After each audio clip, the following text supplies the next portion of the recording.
everyone. Welcome to the May 23rd edition of the TimeformUS Pacecast. I'm David Aragona here with my usual co-host Craig Mulkowski, and we are looking back at last week in racing, which included the second jewel of the Triple Crown, the Preakness Stakes. We'll talk about that race as well as plenty of the undercard stakes that took place at Pimlico on Saturday, and there were a slew of them. We'll also talk about Black-Eyed Susan Day on Friday and a few of the stakes that earned some nice speed figures on that undercard. Towards the end of this podcast, we'll also talk about some racing from around the country, including some stakes action from Belmont Park and Churchill Downs, as well as some non-stakes events that earned some pretty hefty speed figures from both of those venues, Belmont and Churchill, but we'll get to that towards the end of the show. Correct. The focus of this week was obviously the Preakness Stakes, and we talked about it a little bit last week on the way in. It was sort of a Preakness that was hard to get excited about, just given the quality of the field dipping a little bit from even prior years when a lot of horses hadn't run back from the Kentucky Derby and the Preakness Stakes, and then the scratch of First Mission further dampened my enthusiasm for the race, and then just given the way that this day played out on Saturday, it was just a day that I kind of found hard to get through and hard to really get myself excited about the Preakness by the time it rolled around. Yeah, I was kind of in the same boat. The scratch of First Mission did no favors to the race at all. It kind of ruined any chance I had of even betting on the race. And the undercard's okay, but it's nothing like a Derby or a Belmont undercard, which is just impossible due to the spacing of the races. Maryland doesn't have the graded stakes races to put on that kind of show. So, yeah, it's just become much the weakest leg of the Triple Crown, not just the Preakness itself, but the whole day. Yeah, and I don't want to get into that whole discussion again, but I was interested to hear that interview with Craig Fravel on NBC, where at least he sounded much more open to changing the Triple Crown than I sort of expected somebody in that position to. So we'll see what happens in the future. But I did see some of those handle numbers that were reported by our DRF colleague, Matt Hegarty, on the Preakness itself, and a significant dip from the prior year, which isn't a big surprise. The field size of the Preakness was smaller, and there just was less to really latch onto from a wagering standpoint in the race, as you alluded to. So not a big surprise there. We should talk about the race itself. The way it played out was also just a little bit anticlimactic. I mean, you could sort of feel the way things were going as the horses were moving down the backstretch. There just was not a whole lot of speed signed on. None of the jockeys really took their horses outside of the box to make something interesting happen in the race. It just kind of shaped up the way that it looked like it might on paper. National Treasure was able to set a pretty moderate pace towards the front end. Mage actually broke much better than he had in the Kentucky Derby and Florida Derby. This is one of the better breaks that we had seen from him in his career, but understandably, they didn't want to change up his running style too much, so they reserved him just off the pace. But it's easy to say in retrospect, maybe that turned out to be the wrong move, because the positions that they were in at the quarter pole just didn't really change to the wire. Yeah, and the pace on our pace figures, it's just kind of average. I kind of take those with a grain of salt at distances like the Preakness, where they don't run very often. If somebody wanted to tell me the pace was slow, I would say, yeah, maybe it was. But that said, I don't give Mage much of an excuse. He was right there. He made a move into the lane, look like he was going to go by. And frankly, he just had nothing in the stretch. It's not like the two in front were running away, running off to a big speed figure. Mage regressed 11 points. So the winner only got a 117. Blazing Sevens took a forward jump to a 116. But this is about as weak a Preakness as I can remember. Yeah, Craig, and I don't want to make too much of it just based on one horse, but I do want to bring up something that I haven't seen a whole lot of people talking about, and that's the Kentucky Derby speed figure. And I know we had talked about it a little bit the week that, the Derby was run, that, wow, a lot of horses took a big step forward in this race. There are about 4 horses that ran career best, whether you look at Buyers or TimeformUS speed figures, you guys were basically the same. They ran career best numbers by 8-10 points or more. And I start to wonder, looking back at that Derby speed figure, I know it's just one horse running back, and that's Mage, but he sort of regressed to the number that he was running before the Derby. So maybe is that a number that we look back on with a little bit of skepticism, just given that we don't really have a whole lot of these races going a mile and a quarter and mile and 3/16 to compare it to on those cards? As for the Derby, I think the number is probably fine. I mean, there were other routes on the card. The one thing I would say that we get in the Derby that we never get anywhere else really is just an insane pace year in and year out. And if you ever done any cycling or any running, if you want to run your best time that you're going to run, you have to do it with a good strong pace. And I think that's what we get in the Derby. So the speed figures they always come back higher than what we expect. We don't really make negative pace adjustments on dirt for things like that because speed is a weapon on dirt. But I think that is the factor more than the speed figure is wrong because the times were fine. It's not that hard to compare a mile and a quarter. They run it fairly regular at Churchill, and I never have any other problems making speed figures. I just think it's one of those pace scenarios where everybody goes so fast that the horses that run their best are almost always going to run a good final time. I think that's a really good point, and especially in the case of Mage, his Kentucky Derby trip worked out as perfectly as you could have possibly drawn it up on paper. So that was probably the best that you could expect from Mage to produce at that point in time. So it's probably natural to expect some regression in this race. And yeah, you can debate how slow this Preakness pace really was. I look more so, I respect the pace figures and I use them a great deal in my handicapping, but I also take a look at race flow and how other horses were moving in the race. And it was hard not to notice, Craig, that moving down the backstretch, Red Route 1 was actually in front of Mage with about 5 furlongs to go. I think most people didn't expect that, and I think it just speaks to the fact that this field was really bunched. You needed to have forward position, especially at about the 3/8 pole or quarter pole, because when these horses are coming home in about 24 flat or 24 and change, in a mile and 3/16 race, given the way we breed horses these days, not for stamina, you're just not going to see a horse that's going to be able to produce that kind of finishing speed to overcome that sort of deficit on the dirt. So not a big surprise to me that there wasn't a whole lot of movement in the final quarter mile of this race. As for National Treasure and Blazing Sevens, kind of interesting that the Breeders' Cup Juvenile proved to be the key race for this Preakness, as they were the two horses that had raced in the Juvenile last year after I think nobody or very few horses from the Juvenile had even run in the Kentucky Derby. So just kind of funny that that was the key prep race for this. But I don't view either one of these as being necessarily the top of the division right now. I think they just took advantage of circumstances in this second leg of the Triple Crown. It will be interesting to see what they do going forward, but the speed figures don't say they're any great shakes, like ready to jump to the top of the division. One thing, another subject that I know we have probably grown a little weary talking about, but I think it had an influence on the races. Blazing Sevens, I think he probably wins the race if Irad Ortiz keeps his horse straight. It seemed like National Treasure got new lease on life when he banged into him, kind of spurred him on a little bit. Maybe I'm off base there, but I just wish we could get back to where the best rider in the country would just ride for the wire and stop trying to ride the other horse. Yeah, you know how I feel about this. I don't like to see that either. I think sometimes with Irad, we're used to him doing it so often that we're always looking for it. And, anytime that he makes things tight in the stretch, we're ready to heap on the criticism. So I get it. I thought that it was kind of just normal race riding to the finish. Maybe it would have come out a different way if Blazing Sevens had responded well to not being maneuvered like that in the stretch. It's hard to really say that in retrospect. Sometimes a horse like National Treasure, if he's the type to really respond to a battle, feeling the other horse next to him can actually make that one respond more. I think that's what you're getting at. But yeah, with Irad, he's kind of done it to himself, where he's so often trying to cross that line that we're always looking for it to sort of, see if it makes a difference in the outcome. So I get that.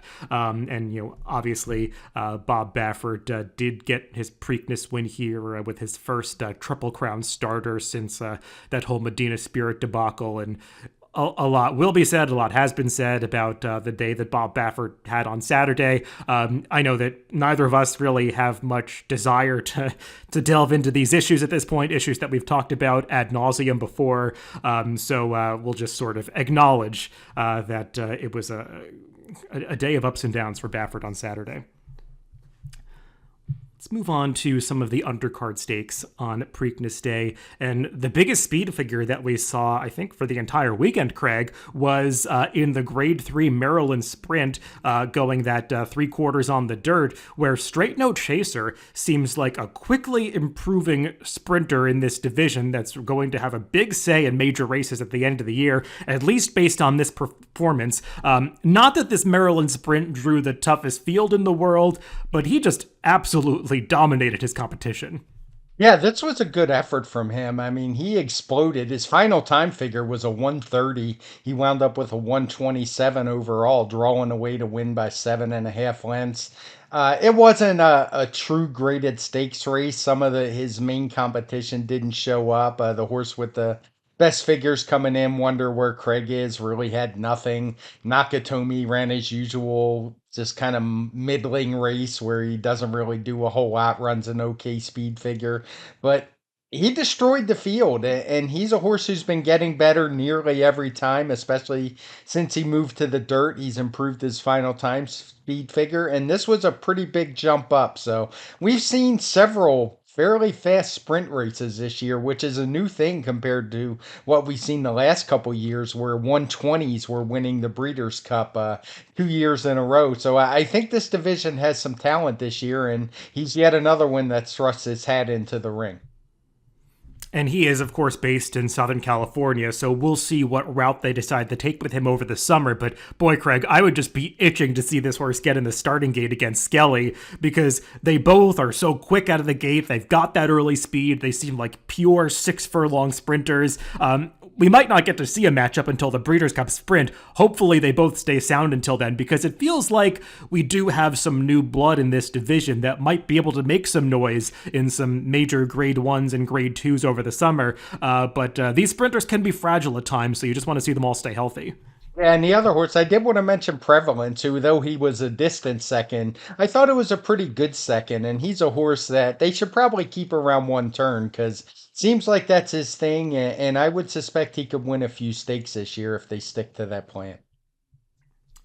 We saw some turf stakes racing earlier in the day at Pimlico. The Grade 3 dinner party featured a pretty competitive field, though there was one horse that took all the money. That was the Graham Motion trained Hurricane Dream. And personally, I didn't see a big excuse for him. He was the narrow loser of this race. It was instead the long shot, Never Explain, who got the job done. And just quintessential Shug McGahee, Craig, just getting a horse to improve race after race. It took a while for this horse to actually start that upward trajectory of improvement, getting it to be a pretty late in his career. But seems like whatever Shug had to figure out, he's finally figured out with this horse, because he certainly has him on the right path now and got a great ride and trip, but was able to deliver this upset victory.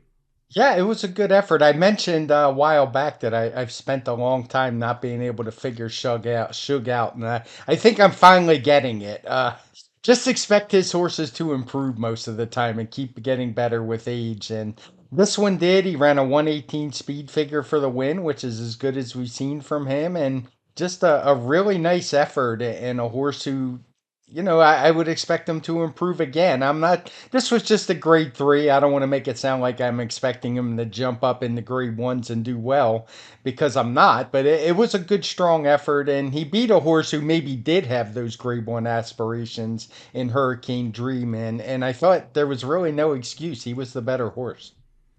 Yeah, and just in terms of the time of this race and the way they finished, it just came back like not the strongest event. I mean, you had, I think, 5 horses separated by about a length at the finish line. That's often indicative of a race that's not the strongest in terms of quality. You're not having anybody really stepping up and putting in a particularly dominant performance. And also just in terms of the speed figure compared to some of the other turf stakes that we're going to talk about from this Saturday card, it came back on the lower side for this division, and often that's what happens in a race where you get a big upset victory like that with Never Explain. I mean, there were some no-shows in this race. Atone, who set the pace and I didn't think had any excuse at all, just hasn't really been able to run back back to that Pegasus World Cup form that we saw from him over the winter. And we had kind of talked about it at the time, how maybe that was a race that was a grade 1 in name only, not actually the strongest field. And some others just haven't been able to go on from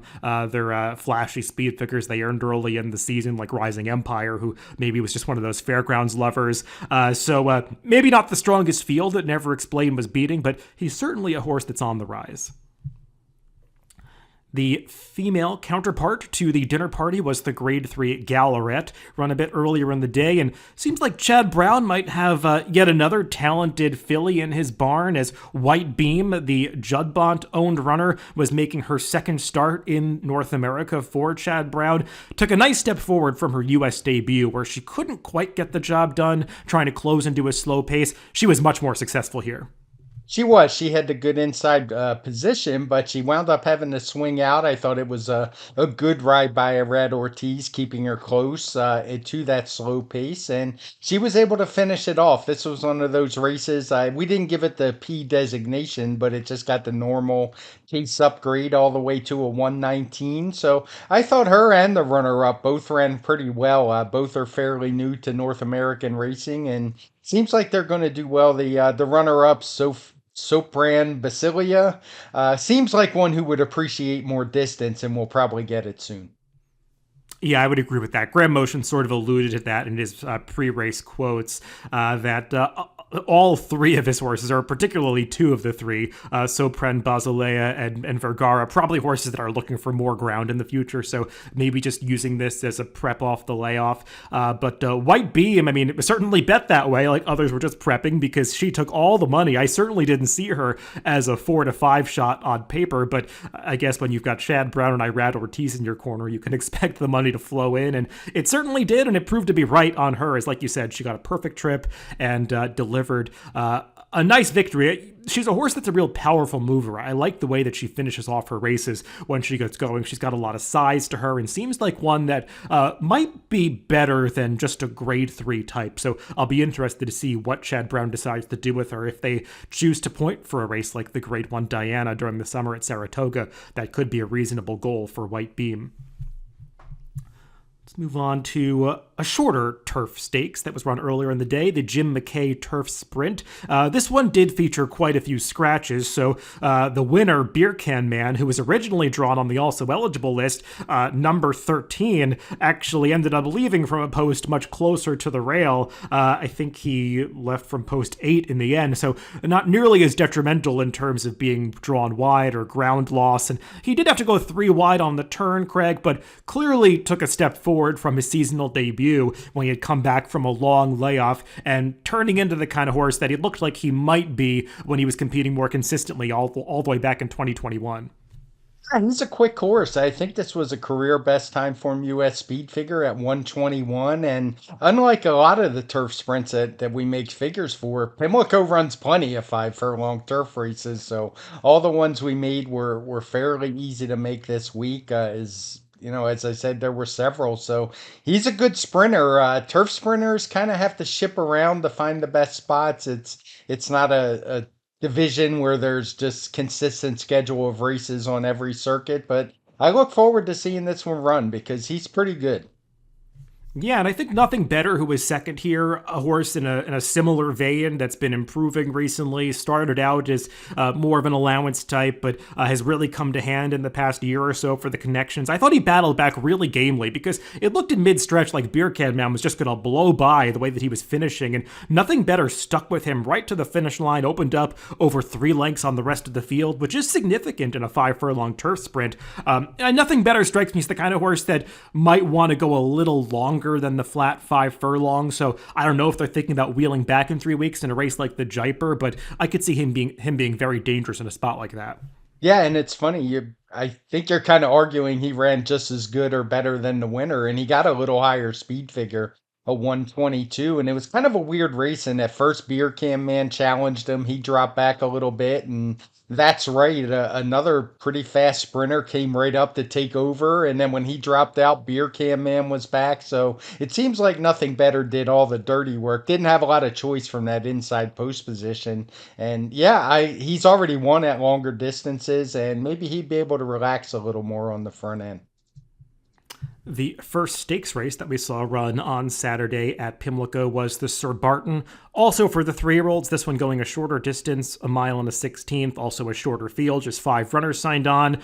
This one, though, was also won by Bob Baffert with Arabian Lion, who went off as the heavy favorite. And in a more extreme situation than even the Preakness pace, I mean, this horse just got completely loose on the front end, the way that it seemed like he might on paper. But he really did finish off this race much more strongly than we had seen from him really in any of his prior starts. Those issues that he was having, early in his career where he was just kind of shutting down and halfway through his races clearly are behind him, because this horse finished like he could be a major player in some of the summer stakes.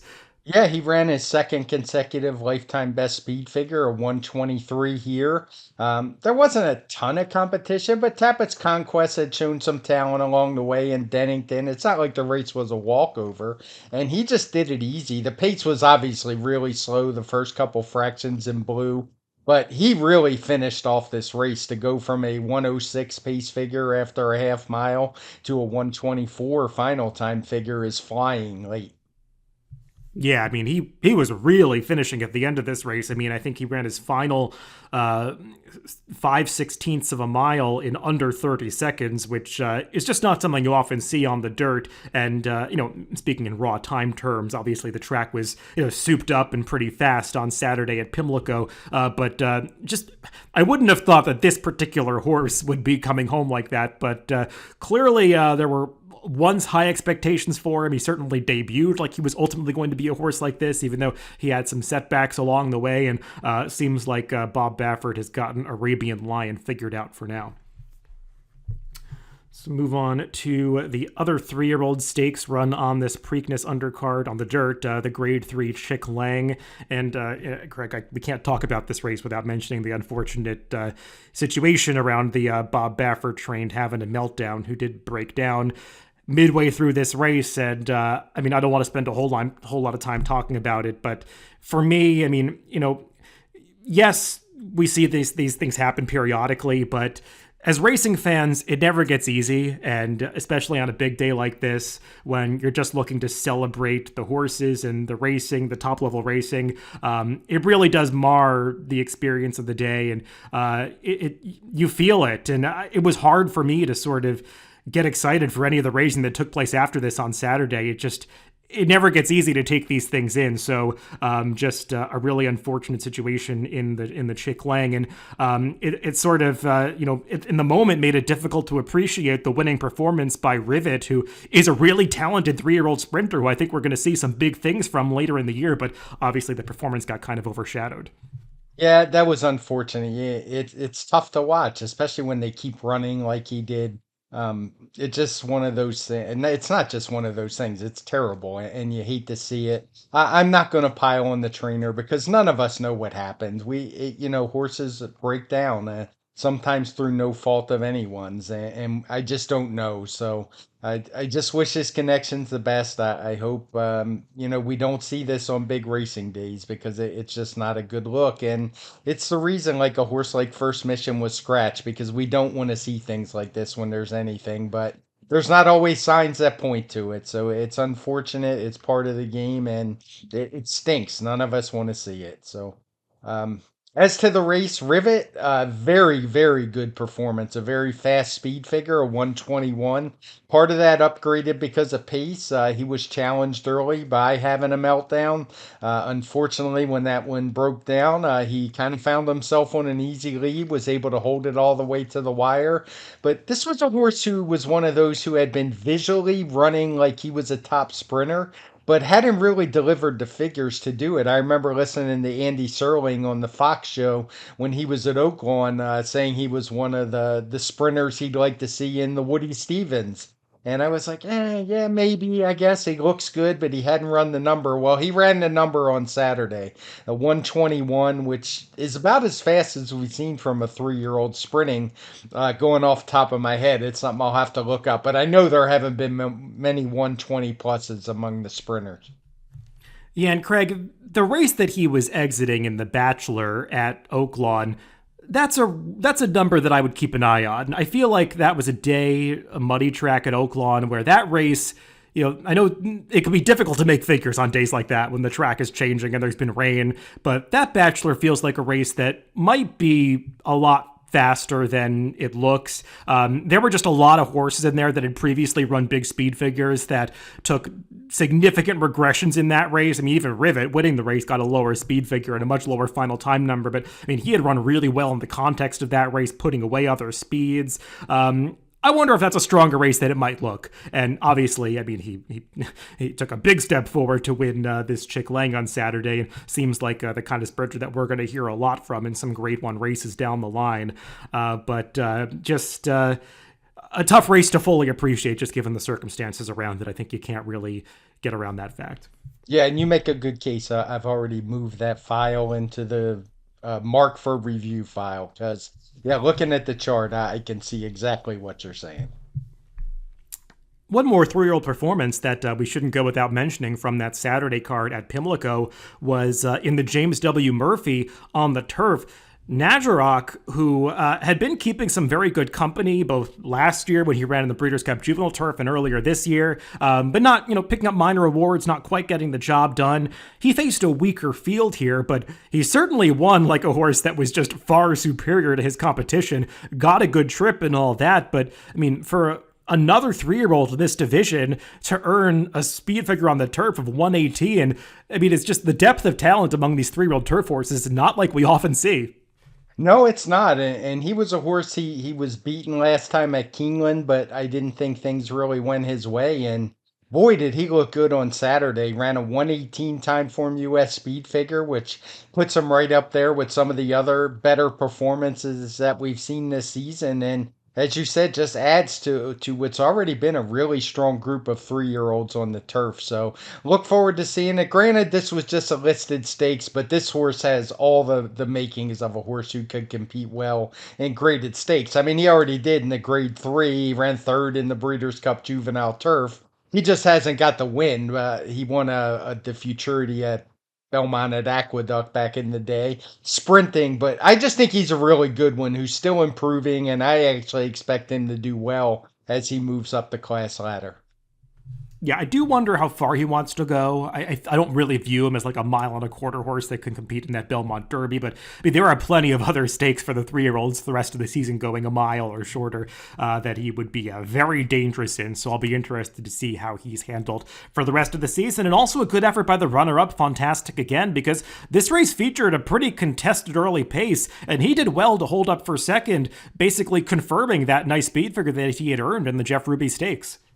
Yeah, for sure. And that's proven a pretty strong race with two Phils coming back to run second in the Derby. Major Dude ran pretty well in his next race, Wadsworth as well. So that was a race that came back with that really high speed figure. And a lot of people wondered how relevant it would be coming on synthetic. But horses have run back on actually all three surfaces and done pretty well out of that race. On Friday at Pimlico, the featured race was the Grade 2 Black-Eyed Susan, and kind of a funny situation, Craig, where there were two horses that were entered as also eligibles in the Kentucky Oaks that were not able to draw into that race, just due to a lack of scratches. They came right back and completed the exacta in this Black-Eyed Susan, 11-1 and 6-1 on Taxed and Hoosier Philly, who were both stuck on that AE list on Oaks Day. And Taxed is just a horse that has really turned her life around since getting into the Randy Morse barn. A former claimer picked up for $50,000, has just continued to improve throughout the 2023 season, and this was a nice performance and victory. It was. It's interesting. I think we got kind of what we were hoping for in the Derby, where a lot of horses who scratch might show up in the Preakness, but that didn't happen. These two were able to get the job done. Fisa was obviously the horse who was taking all the money. It seemed like kind of people went way overboard on that. I know she had run one speed figure that was a little bit better than the others, but 3 to 5 seemed a bit nuts. She ran okay, but as you said, the two Oaks horses that couldn't quite get in ran well. Taxed had actually been in good form all along, just didn't have the points. Hoosier Philly was a bit mystifying. She was the big hype horse, obviously, had really underdelivered this year, but she really stepped up this time at probably way the largest odds of her career. She went off 6-1. I don't remember from her PPs. I don't know if she'd ever been as high as 7-5 before.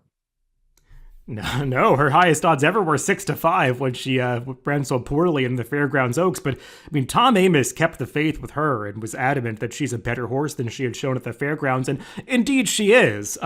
I don't know if she's going to ever reach the top of this division like some people assumed that she was as a 2-year-old, but this was a much better performance from Hoosier Philly. But take nothing away from Taxt. I mean, it's like she was shot out of a cannon at the top of the stretch when Rafael Bejarano asked for her best, and I mean, she was just flying across the finish here. A really nice performance from her, and just based on what we saw in the Kentucky Oaks and the way these 3-year-old fillies on the dirt have not really earned the most compelling speed figures throughout this season, Tax could be right up there with the best of them, even though this was just a grade 2 event. So I'll be interested to see what they decide to do with her later in the season. Yeah, and I don't remember if I mentioned she got a 111 speed figure for this win. We saw one of the faster speed figures of the weekend in the Grade 3 Pimlico Special run on the Oaks, the Black Eyed Susan undercard, as it was a fight to the finish between Rattle and Roll and Speed Bias. These two really threw it down in the stretch. Completely different running styles, as Rattle and Roll had closed from the back of the pack, whereas Speed Bias was up front throughout, but they hooked up at about the 3/16 pole, battled to the finish, and it briefly looked like Rattle and Roll was going to hang, but he just got his nose down on the wire in time. Yeah, that was a tight one. I wouldn't have wanted to had to call that finish, but I thought the first two ran very well. The runner-up actually got a much bigger speed figure because he set a very fast pace and did so with pressure from Keystone Field. But Rattle and Roll, he's a horse I know we talked about a few times. We mentioned that we thought he was pretty good at the end of last year, even though he didn't run very well in the Breeders' Cup Classic. Who really did, to be honest. Oh, he didn't run the breed. He ran in that marathon race. I knew that. But yeah, he didn't run very well in that race. But he's come back as strong as ever. It's his third straight 121 or higher speed figure. He'd still have a way to go to move into grade ones, but it's not like it's a stronger older horse division this year. So he's not that far away from being one of the better horses that we've seen in the group. No, and between him and Smile Happy, Ken McPeak's got some nice horses in this older runner division right now. And like you said, Rattle and Roll, probably not yet considered a grade 1 type of horse, but I mean, he's now won 5 of his last 8 starts. He shows up in these grade 2 and grade 3 level races and will battle for the victory. So, I mean, he's a nice horse to have in the barn. And as for the runner-up Speed Bias, he's really sort of turned his career around since they started getting more aggressive with him. I think they did it about 4 starts ago, where they used his speed. He'd been a closer prior to that, and it's improved his speed figures. It's improved his ability to perform in these longer races, and you could see he was getting brave on the lead, but just could not quite hold off Rattle and Roll at the end. Yeah, and what was interesting with him, he's a horse who had been in races without much pace, a whole bunch of blue fractions, but he showed he has more speed than what he's been let be put on display early in his races, and maybe they just need to let him run like this because I'd argue this was his best race yet. And the other graded stakes that they ran on the Black Eyed Susan card on Friday was the Miss Preakness, also for the 3-year-old fillies, but this one going the sprint distance of 6 furlongs. And this New York bred Maple Leaf Mel is a really nice horse. This was supposed to be her matchup with the Brad Cox trade Key of Life, who had run some very nice speed figures both at Oaklawn and Keeneland in prior starts, but it proved to be no matchup at all, as Maple Leaf Mel just had superior early speed, put away Key of Life early, and was able to hold off the closers while never asked for anything. Joe Rosario was just a statue in the stirrups. I'll be interested to see what this filly ultimately turns into, because she's shown quite a bit of talent through her first 4 starts. She has, and she's gotten better every single time out. She ran a career best 112 speed figure. Watching the race, I actually expected it to come back higher than it did, so I was a little bit disappointed. But as you say, it's not like she was asked for her best. I know we talk about it. I'm not one, and neither are you, to say, oh, she could have run a lot faster. But I think she had a little more in her if she was asked. And she's always going to be dangerous with that high speed. She just gets out of there so quick that if you're going to run with her early, you're going to pay a big price late, as we saw with Key of Life. Yeah, I mean, she's one of these horses that when you watch all of her races, it's like she's never really been set down. I mean, she wins every time, with Joelle just kind of standing up in the stirrups, not asking her for anything. So it's going to be interesting to see when she gets into a real match with a horse of her quality, if she's able to dig in and fend that one off or step up and run an even faster race. I'll also be interested to see if they decide to ultimately stretch her out in distance, because to me, she looks like one that has the physical size to go longer. She's by cross traffic. So, I mean, you would think at least a mile should be within her scope. I mean, she's obviously got so much natural speed, they don't have to think about it right now. And there are races like the Grade 1 test on the horizon. So, I mean, there's some incentive to keep her sprinting for the moment. But she's a pretty exciting one. Let's move away from Pimlico and talk about a couple of other circuits. At Belmont Park on Saturday, they got their feature race in pretty early. The Paradise Creek was the only turf race they were able to run on Saturday due to plenty of rain in the New York City area. And even before this race was run, the rain was falling, so it was run over a turf course that had been softened by that precipitation. And it definitely, I think, messed with the finish a little bit. There were some horses that were not handling the surface, big gaps between the runners at the wire. But it didn't prove to be much of an issue for the winner of this race, Eyewitness, who had come to hand on the synthetic for Wesley Ward, but was able to transfer that form back to turf here.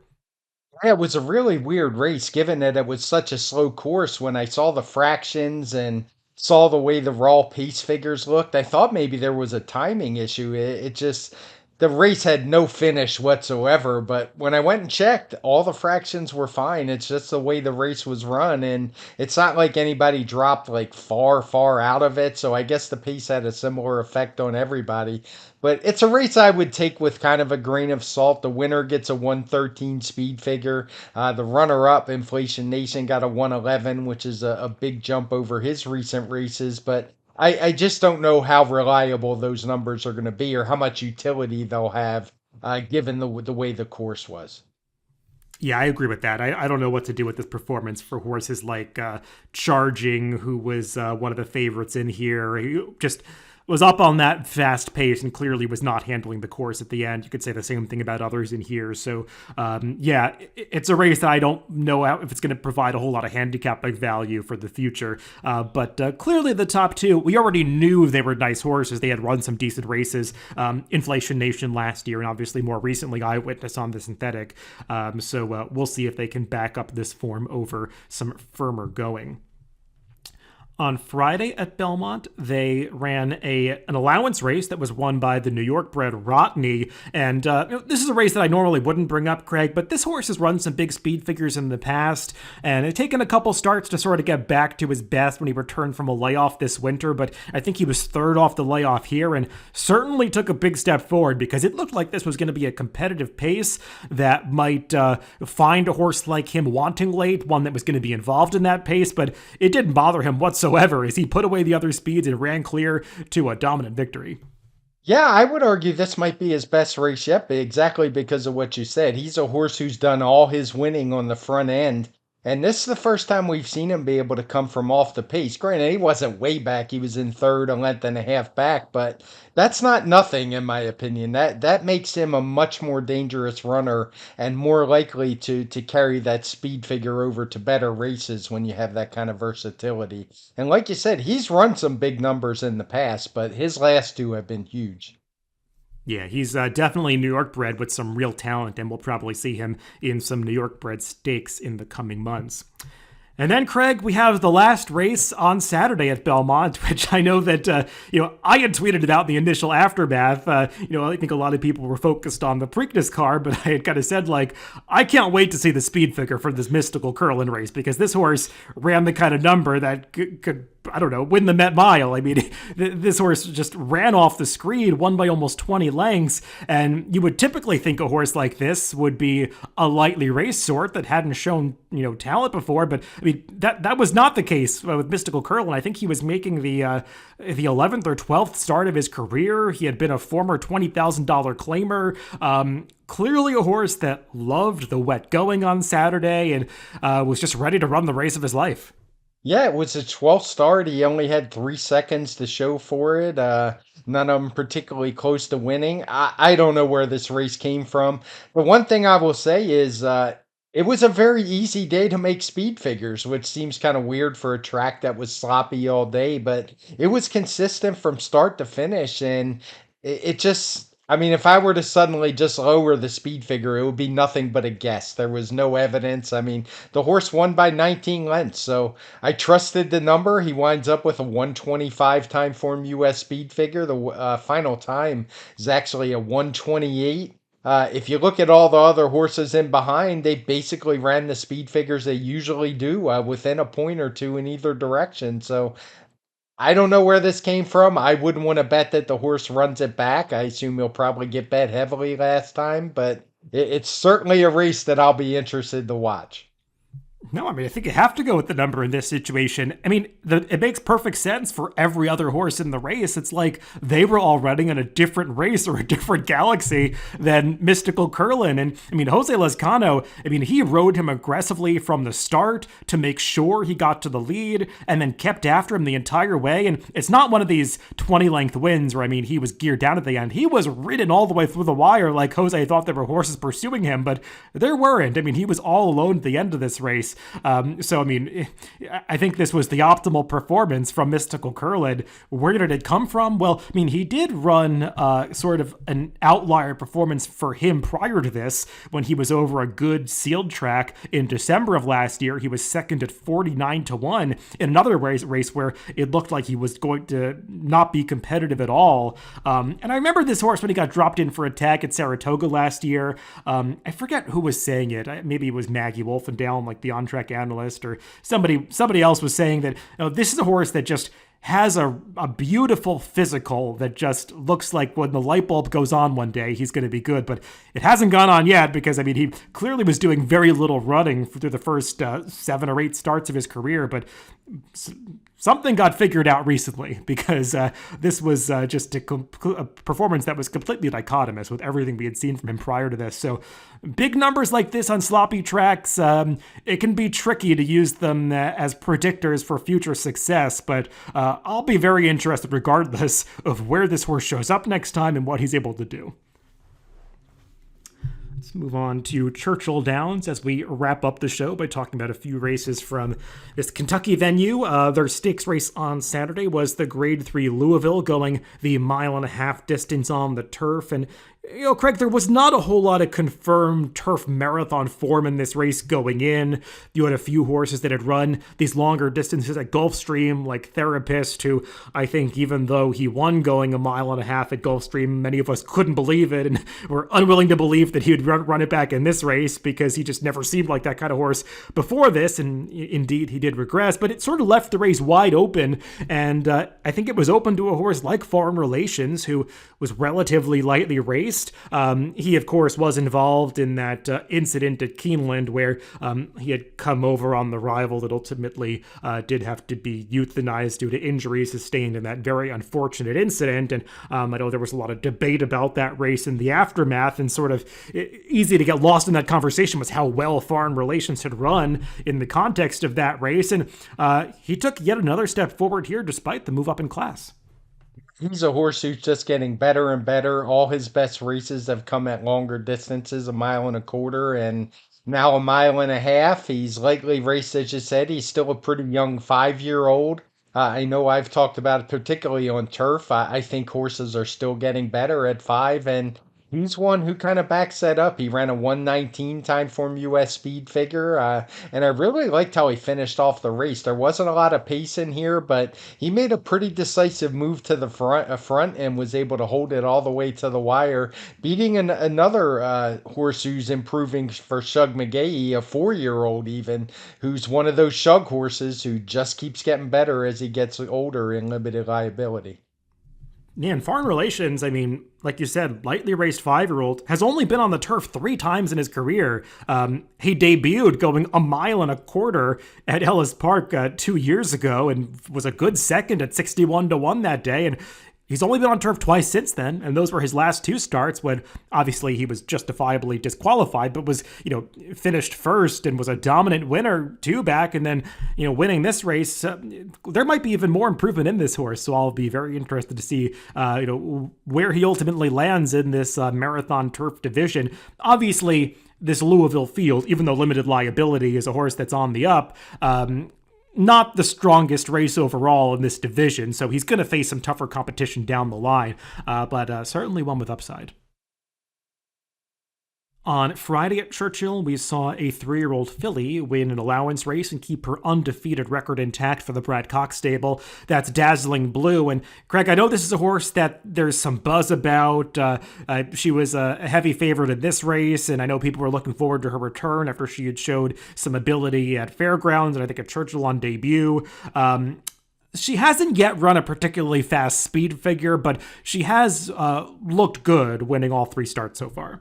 She has. Her speed figures haven't been great. This was her best one yet, a 101. I mean, she won by almost 9 lengths after a slow start.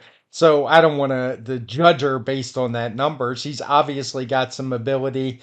It just depends who she shows up and runs against next time. She's the kind that eventually I'd want to take a short shot against her at a short price since she hasn't run fast, but she just hasn't really been up against any competition so far. So hard to get a real handle on. On Friday, they also ran a 2-year-old maiden race. I know we haven't yet talked about too many 2-year-olds on this TimeformUS Pacecast so far in 2023. I'm sure we'll have a lot more of these races on the rundown moving forward. But even though it didn't receive the fastest speed figure, it's only May, so you want to lower the expectations a little bit. And this Ken McPeak first-time starter, VV's Dream, a 2-year-old filly, I really liked what I saw. I mean, she didn't break that sharply, was towards the back of the pack, looped the field on the turn, and won going away at the end. And, she's from the first crop of Matoli, and I'm very interested to see how these progeny of Matoli eventually do, because, I mean, he was such a brilliant racehorse and might have a runner here. Yeah, she must have shown some talent to go off 6-5 from the Ken McPeak barn and ran a nice 88 speed figure, which for this time of year, 2-year-old, it's fine. Personally, that's what I'd rather see than a horse breaking triple digits already. That doesn't usually seem to work out too well for their future or bode well for future success. In my very rare that a May 2-year-old running a super fast race winds up being a big factor later on, but. This horse, the figure was fine. The way he or she did it was even more impressive. You don't often see 2-year-olds come from the back of the pack, looping the field to win as easily as she did. One more race to discuss from Churchill Downs and one more race on this podcast. It was a Sunday allowance race at Churchill, won by the Brad Cox trained second-time starter Saudi Crown. This was a horse that we had talked about when he made his debut at Keeneland, winning at very fast time and came back to face another fast speed figure maiden winner here in Sweet Cherry Pie. And that one challenged Saudi Crown at the top of the stretch. Saudi Crown able to turn him away and win this race comfortably in the end by just over a length. Obviously, a nice sprinter for the Brad Cox barn, and he has no shortage of good 3-year-olds right now. No, he doesn't. And yeah, this was a horse who dazzled on debut, running that 112 speed figure. He backed it up this time. I haven't loaded the data. I did the worksheet this morning. I think it's going to be about a 119 figure, decent final time. Or yeah, 119. Final time wasn't quite as good. There's a bit of a pace upgrade, but just a really fast horse. I mean, it was necessary with a horse like Sweet Cherry Pie, who's going to challenge him. He was able to just shrug him off and win fairly easily. So both the top 2 were good, but clearly Saudi Crown was better, and the future is bright for this one. Yeah, he is far and away the best progeny of Always Dreaming that I've seen on the track. I mean, he's been sort of a bust as a sire so far, but I mean, this one doesn't even look like most of the progeny of Always Dreaming. Definitely takes much more after the dam side, the Tappet mare, and there's a little more precocity in the female family, but just a really fast horse. And, once Florent Giroux gets into him, you could see he really responds. He did it in his debut, and he did it again here when he dug in and responded to that challenge. So, talented horse. We'll be interested again, as I've been saying throughout this podcast, to see where a promising runner like this winds up. I mean, maybe wheeling back in the Woody Stevens in 20 days would be asking a little too much. I mean, you do want to take advantage of those grade 1s when they come up, but I know Brad Cox, it's not really his MO to run back that quickly. But there'll be some opportunities later in the year because this certainly seems like a horse with some graded stakes level talent. Yeah, and I don't have the speed figure in front of me, but the two horses that Saudi Crown had beat last time came back to run 1-2 in a maiden race on this same card, and I would imagine in pretty decent time as well. Well, that's all the racing to recap from this last weekend. We're still about 2.5 weeks away from the Belmont Stakes and still waiting for the field to take shape for that final leg of the Triple Crown, though it sounds like we could have a strong presence from the Todd Pletcher stable. It recently reported that Forte might be pointing there. That would be an interesting development, especially after the way that the first two legs of the Triple Crown have played out, arguably flattering his form, both the Florida Derby and last year's Breeders' Cup Juvenile. So I'll be very interested to see who actually winds up in that Belmont Stakes starting gate, because it's kind of become the pattern the last few years, Craig, where the Belmont ends up to be a more intriguing handicapping race than the Preakness does. Yeah, I mean, it would almost have to be this year, you would think. One thing before we go, I really wanted to touch on, I meant to do it earlier and forgot, was the betting in the Preakness may have been the craziest betting I've ever seen in my entire life. And that's saying something. I've been watching a lot of horse racing, but weren't there really only three horses who could win the race, and yet nobody went off 10-1 or over 10-1? We saw a very similar phenomenon last year, Craig. I mean, it was worse this year. I mean, but I remember there was that horse Fenwick, who I think was 50-1 on the morning line last year, who was just a maiden win to his name, and I think he went off at 13-1 in last year's Preakness. And Happy Jack, I think, was bet similarly in that race. But like you said, I mean, obviously it was a smaller field this year, so maybe that compounded the issue even more. But for nobody to be higher than 10-1, it's kind of crazy, especially given the prior form of a horse like Chase the Chaos, who looked hopeless on paper.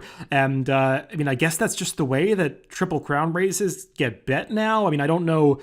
I'd love to know where that money's coming from. I mean, I guess most of it has to be the on track money, but I mean, I don't know if it can have that much of an impact. It's kind of weird. It was almost like they seeded the pool with $800,000 in every horse, because it didn't make any sense. And I mean, as the morning line maker for the Belmont, it kind of has me thinking, like, I guess I can't make anybody higher than 20-1. I mean, I looked back last year, I think the highest priced horse in the Belmont went off at 14-1. So I think that's just the way the Triple Crown gets bet these days, that you don't see big prices or horses that are the prices they should be among the long shots, in any of the Triple Crown races. Yeah, it was crazy. I mean, I remember seeing the line you put out for DRF and thinking, yeah, I didn't have any problem with you making Chase the Chaos 20-1, but in my head I was going, I probably wouldn't bet this horse at 80-1. And he went off 10-1. It was just amazing. And none of them run. None of the horses who were way over bet ran a lick. It just was one of the crazier things I've seen. Kind of makes me long for the days when there was a lot more uninformed money in the pools than there is these days. No, I mean, if this was a random race on a Thursday, I mean, you probably would have had National Treasure winning at 8-5, Blazing 7 second at 7-2, and Mage third at 4-5. But I mean, the money was just so spread around that, I mean, all three of those horses probably were overlays in the end. So just a weird situation.